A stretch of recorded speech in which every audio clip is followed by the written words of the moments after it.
Hello, everybody. Reggie Time here with the second part of the 10NL GG Full Ring Plus Ante game review. Explained in the last video the reason for me doing this. It's to give hands to review with my lad who I'm trying to coach at poker. It's also just to help me create some content and also to let me put some links out there to drive traffic to the private game I'm involved with. It's not going to be a spam video, don't worry. We're not spamming it whatsoever. But just to say, if you click the link beneath the video on YouTube, you will get a link to their Facebook page where I post more content like this 3 or 4 times a week. And on Facebook, in the comment section, there will be a link to it. So please do consider at least joining the Facebook page, if not the club itself. End of spam, I promise. And we're still looking at the last hand from the last video, so let's close this off and get the next one up. Here we're playing short-handed. We have the 9-8 suited. Not going to pay too much attention to these stats because the game was just starting. So 60%, all these stats completely irrelevant. He gets squeezed, but to a size that is way too small. We're never ever going to fall to this at this depth.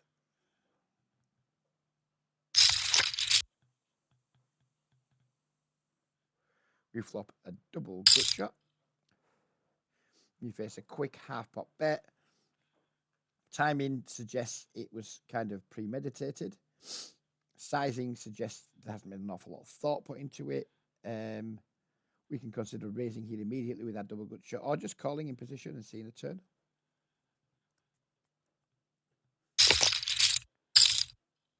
Turn ace, and you see the snap bet again, but this time it's a downsize to 1/3 pot, which does suggest that Brilliant is just trying to retain control of the action. Doesn't appear to me like he likes the ace very much.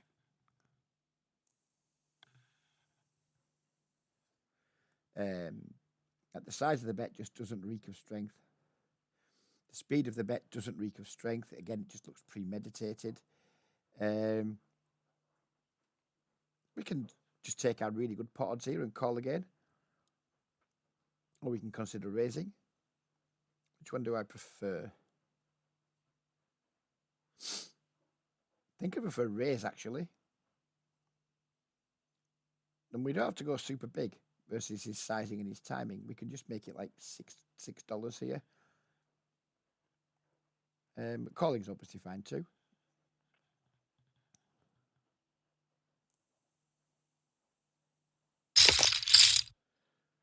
The river break, and your man absolutely turbo bets for a really small size again. This man does not have a strong hand. This man has literally one paired at best. Given his timing and his sizing, I wouldn't blame myself for just trying to make him fold his entire range here, except these random, like, shitty ace-x maybe. We're just not going to run into, like, ace-x or better very often at all here, given his timing and his sizing.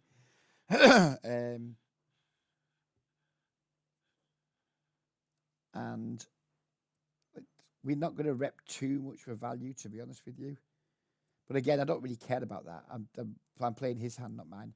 And I think his hand is going to be quite weak here. So I think I'd like to see myself vomit and spew maybe and raise.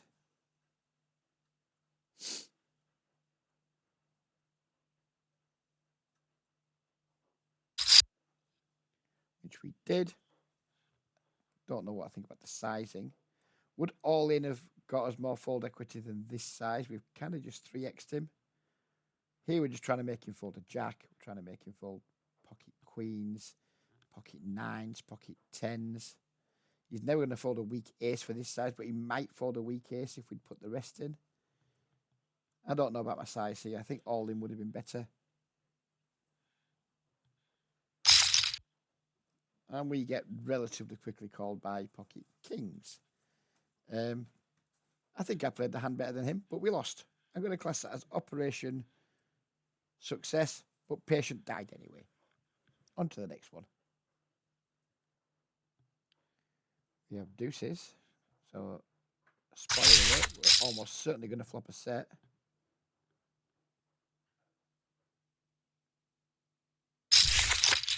There she is.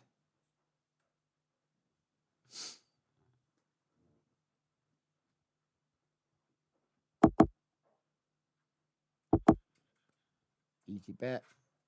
We do not want this checking through. No point, no need to pause the video. Oh, we get check race. So where do we think Villain's at in his range here for check racing? There's going to be some draws out there. There's obviously the ever-present looming threat of set over set, which is a problem. Starting 300 big blinds deep. Do we still want a fast player hand here against draws? What if he's check raising a hand like pocket tens or pocket jacks? Does he then just fold them when we 3-bet? Who knows? I think probably in position call. See what happens on the turn.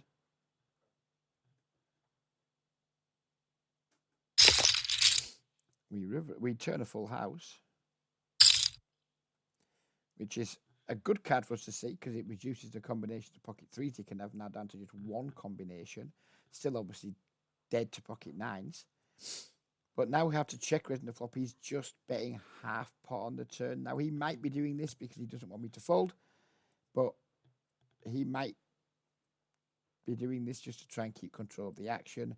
One thing I do know is if he had like a super strong value hand, he would want to bet bigger because this size is still leaving a massive overbet for the river, which he surely doesn't want to leave with value.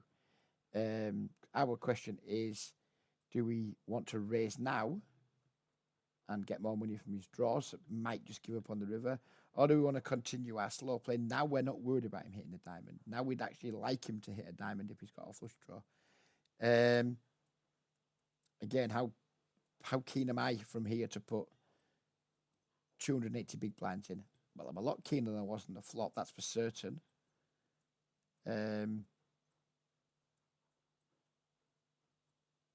I can get on board with raising here to, like, I don't know, 12. Or calling. I think I prefer raise, though. Just don't think this guy's going to fold.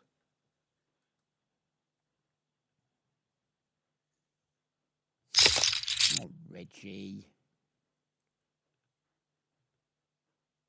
Now we're the one with the stack to pot ratio problems.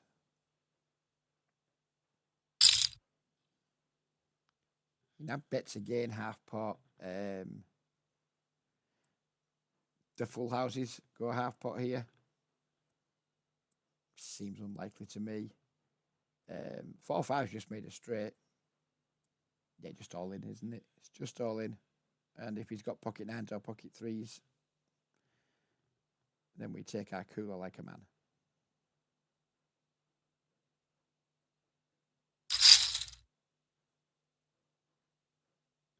Fade the snap call, so now we know we're good. Now we're rooting for the call. If he snap calls, it might be a problem. When he tanks and starts wasting fucking big blinds, we just hope he calls, I guess.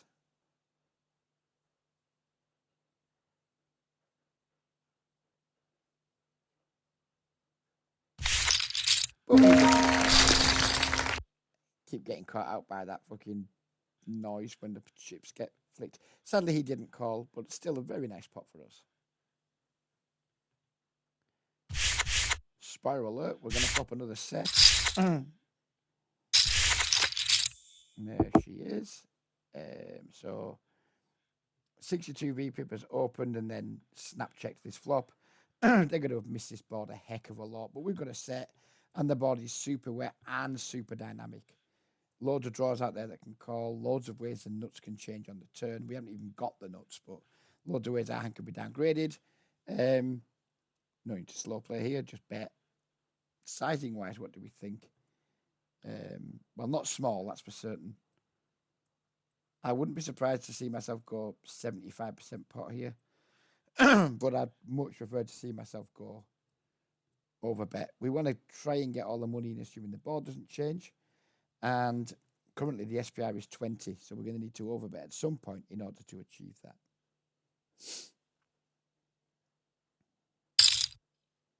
We go with pot, whatever. Turn a boat. He checks.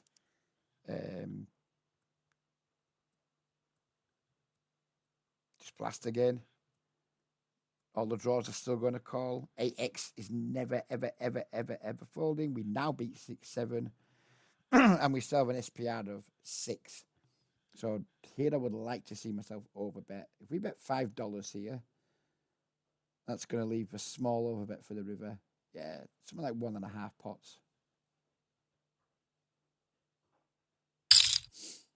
Oh, Reg. I know what I'm doing here. I'm trying to induce a raise. But I just don't think it comes through very often. Really don't think the raise comes through very often here. I would have preferred overbet. Just to get all the value from the draws and the 8x. Draws aren't going to check raise here very often because they didn't check raise the flop. 8x is going to check raise, but it's not folding to the overbet anyway. This is shit from me.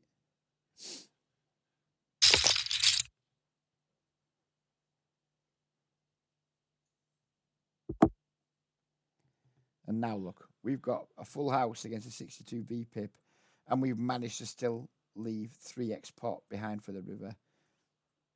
Fuck off, Reg. Just fuck off. This is just shit.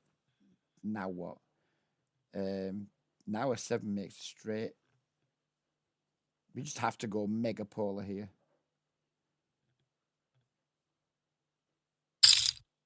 Oh, I've gone for the inducer again. Fuck off, Reg, you cunt.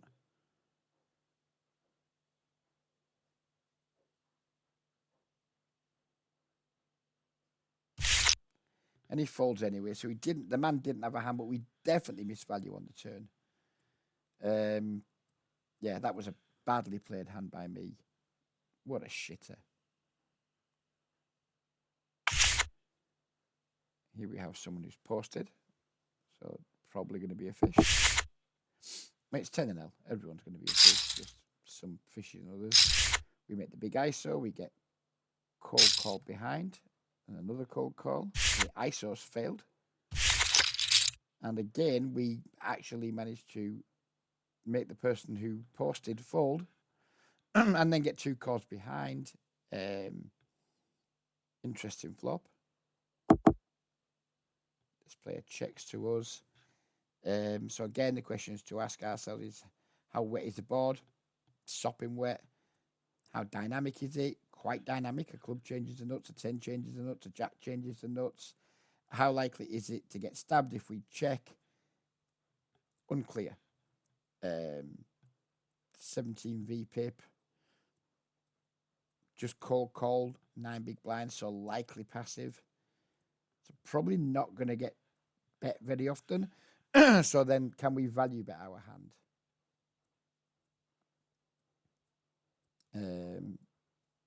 Don't know, to be honest with you.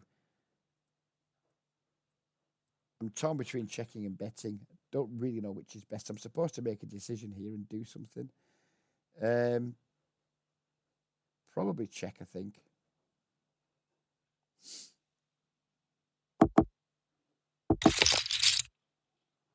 Turn a straight. Now I think we just have to bet. Our hand's improved. We do have redraw if anyone's got a baby flush.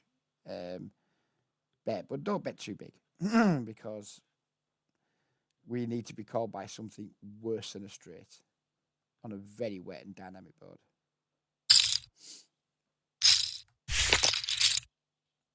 We river a flush, so our hand has been downgraded.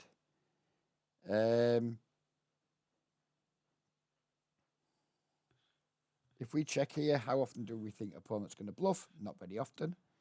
If we bet here, how often will he call with worse? Like 7 of clubs. Probably not very often. So he's not going to bluff very often. He's not going to call with worse very often. But we still got to make a decision because we're first to go. I don't like block. Or maybe I like block, because now we can get called by straights.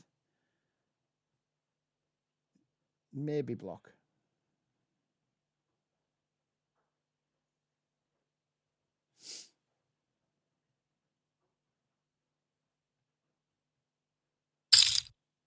Wow, I went for a really small block. And we did get... Oh, didn't mean to do that. We did get called by a straight. We could have maybe got a little bit more there, but it was a tricky spot.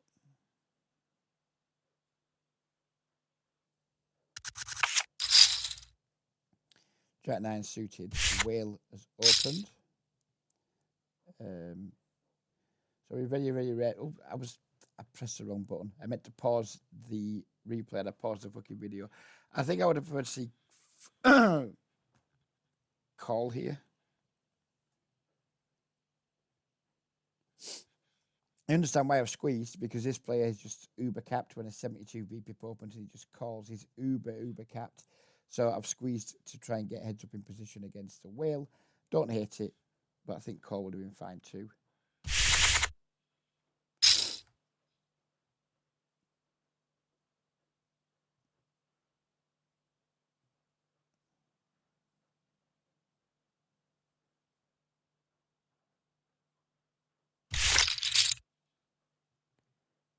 We get the desired outcome.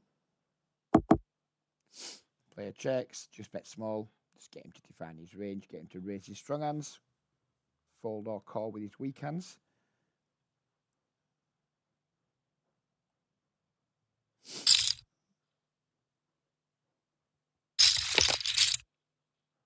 Turn complete, break. He checks again, we've got jack high. Probably just bet small again, same reasons as the flop. Try and get him, force him to raise his strong hands so he can get away cheaply and not bluff the river. Or just call or fold. If he does call, we can consider bluffing rivers.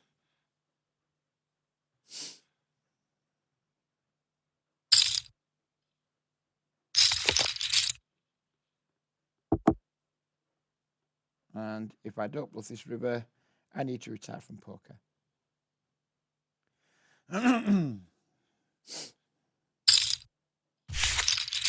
And happy with that hand. Executed my game plan perfectly, and it worked for once.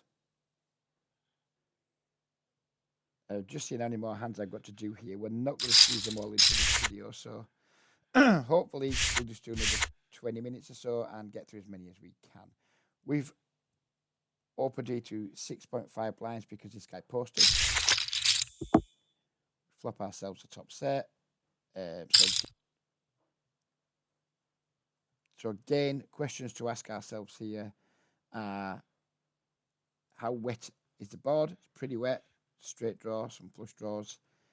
How dynamic is it? The nuts isn't going to change loads on the turn, because top set, unless it comes a diamond or a straight card, is still going to be the nuts. How often do we think our opponent is going to bet in position on King Jack 6? I think there'll be a lot of checking, so just bet, I think.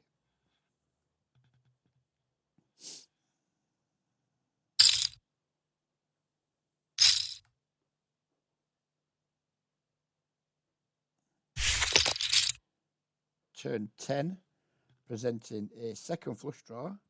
And now ace queen and queen 9 get there. Queen 9 less likely than ace queen, but neither super likely. You would imagine ace queen would 3-bet pre at a decent clip. You imagine queen 9 wouldn't call pre very often. So we still have an incredibly strong hand. Same questions again. How wet and dynamic is the board? Super wet, super dynamic now. How often do we think we might face a bet if we check? Unclear. Don't think he's going to get bet very often. Could we block hands that want to protect, like King X? Would flush draws reopen the betting? If we check, maybe we raise pre, we've stabbed small flop and check turn. Maybe flush draws might start stabbing. So do we want to check to raise versus flush draws, or just continue betting ourselves to get value that way from flush draws. And how keen am I to play for stacks here?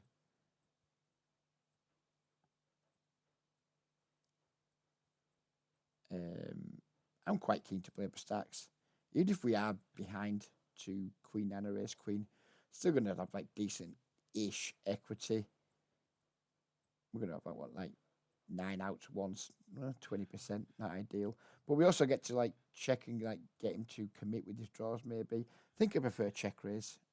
Although I wouldn't hate just betting pretty big as well, like 75% pot or bigger.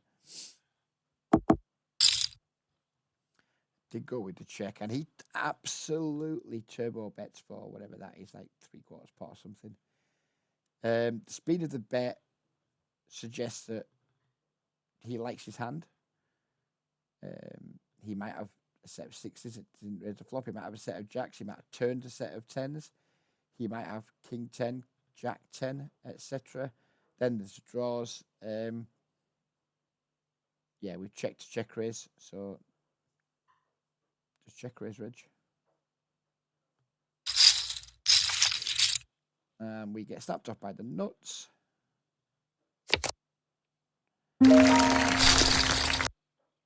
We do not get there.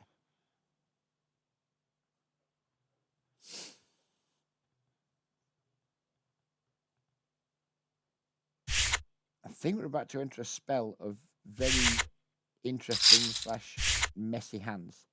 So we'll definitely try and cover all of them before we end the video. Here, this player, Big Whale 2700, he was like 38 VPIP, which is clearly mental for these games. But he also had like a very close PFR to his VPIP. So he was just aggressive whenever he was playing pots. And he had a really high 3-bet. Two. He's clearly just somebody who was having a lovely time being uber aggro. Probably shit though. So we got the option here to squeeze or call with our ace-3. I think probably just call. Flop a gut shot. Your man bets small.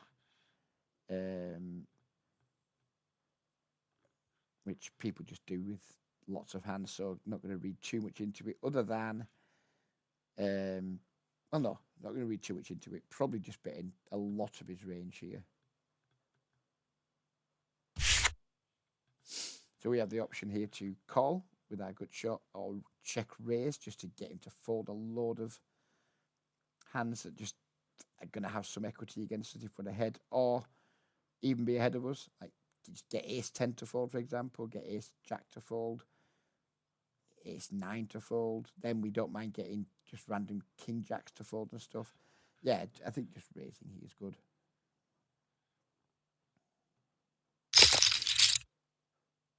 So I decided to call, which was a bit of a pisser. I think raising would have been better. Now he sizes up here on the turn. We have a pretty clean bluff catch if we want to take it. And value beater, but I don't think we're beating value too often.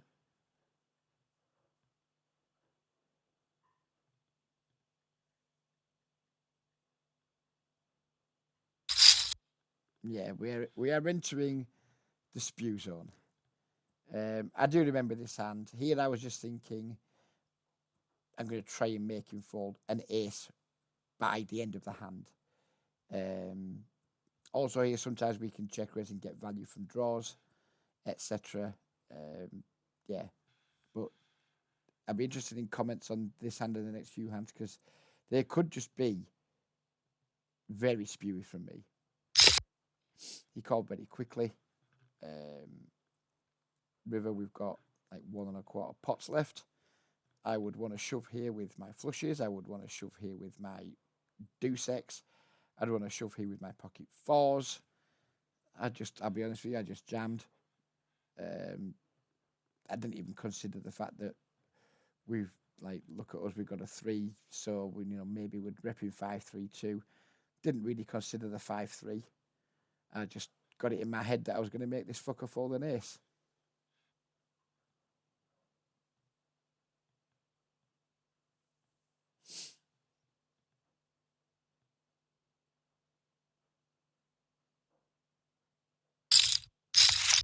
And he might have folded had he not rivered 2 pairs. Now, given that I'm representing flushes and full houses, the fact he's rivered 2 pair shouldn't matter. But it probably does, I imagine, in the real world. But basically, when my value is always better than 2 pairs, then rivering 2 pairs doesn't really help in terms of value catching. His hand is just a bluff catcher still. But maybe if he didn't, maybe if he had ace 9 here, and let's be honest, if he has ace 8, he fucking has ace 9 too, and ace 10 and ace 7, maybe he folds them. So maybe the river was unfortunate, or maybe I just spewed my fucking ring up. We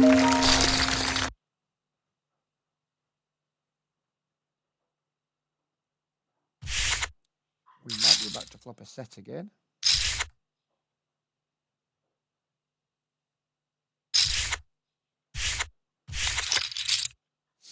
Nope, not yet anyway.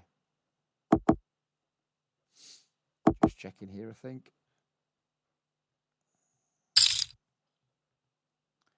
And just calling.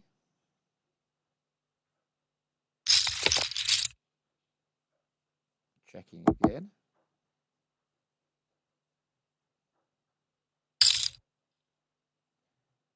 So up against half pot again.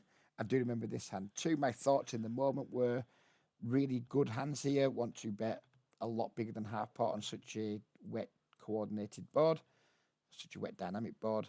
Like sets to want to go bigger. Over pairs to the 8 want to go bigger. 8, if it wants to bet again, probably wants to go bigger. I just thought his bet size was reeking of weakness. We picked up a reasonable draw.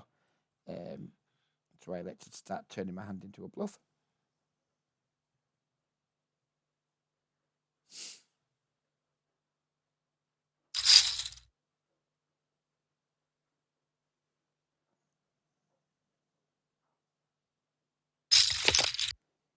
Your man calls, and we get a very interesting river because we river a set, but the flush completes and the straight completes. We've only got around 2/3 pot left. I think check calling would be a disaster because I just don't think the bluffs are going to come through very often. So do we just check fold or do we shove for value?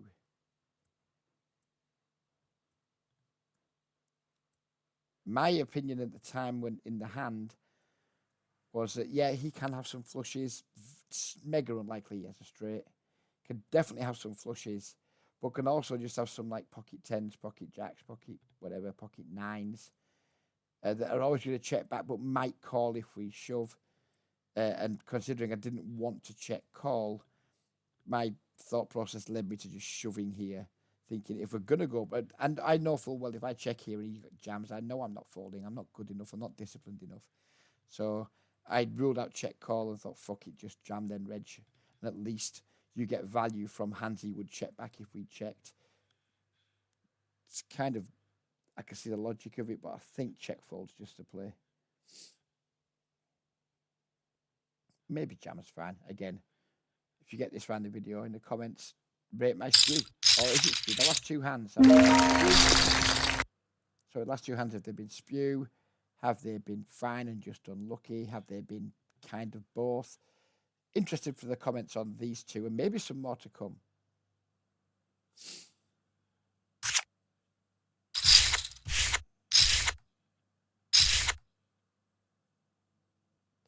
I remember this hand too. This guy was 35, but with a very low PFR, like 4 or 5 or something like that. If he had a higher PFR, if he was one of the 30 or 20 guys, I certainly wouldn't fold this hand. I'd consider squeezing it. We're still not going to fold the hand, but I remember kicking myself a little bit for the way I played the hand. If this was ace-3 off, I'd be out of there. So does the suitedness, but then being at opposite to 4 players, does it make it worth calling? Probably. Flop a flush draw. Now the loose passive player bets multi-way. Everyone calls so far. Now, do we want to just check raise our hand now? And just run our equity versus 2 relatively capped ranges here, but this range is just super strong. If the 35-4 is accurate, he loves limping, but he's raised. Now he's c-bet into multiple players. So do we have enough fold equity here if I check raise? Do we just take our pot odds? And I think I just took my pot odds. I think it's a turn where I potentially completely butcher it. We now turn an ace.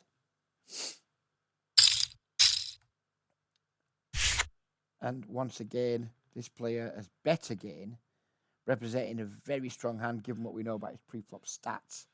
And the chances is incredibly passive. But he's only bet fucking half pot. This clown's called over here when he's just got like £1.53 left. So he's never got a strong hand. He's never folding if we raise, of course, but who fucking cares? You know, we can be ahead of him all the time. The question here is now, do we just take our fucking odds again and draw to our flush? Or do we try and make this fucker fold something? And I think I chose the wrong option because I decided, let's try and make this fucker fold something. Kind of ignoring the fact that a 35-4 has raised pre and gone bet multi-way, which is just, even though his size is too weak, everything else is done reeks of strength. But I just looked at the size and thought, fuck you, I'm going to try and make you fold. Blunder. This one's definitely a blunder, I think.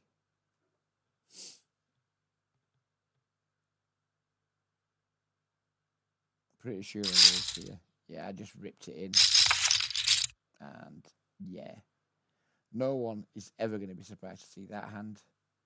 We were ahead of this fellow at least. So there we go. 3 in a row. All 3 of them. I was waiting for that noise and it didn't come, and then it did come. All 3 of those last 3 hands could definitely be described as very, very punty. And I'm going to leave it there. I'm going to end the video there because we've done like half an hour or so. Very interested in any comments from anyone who's reached the end of the video. And if you have reached the end of the video, that might imply that you enjoy my content. If you do, then click in the link beneath the video on YouTube or click in the link in the comments on Facebook. Will take you to a page where I post content 3 to 4 times a week. So please do click the link and we'll see you over there in the Poker Lounge. Thanks for watching. Take care and goodbye for now.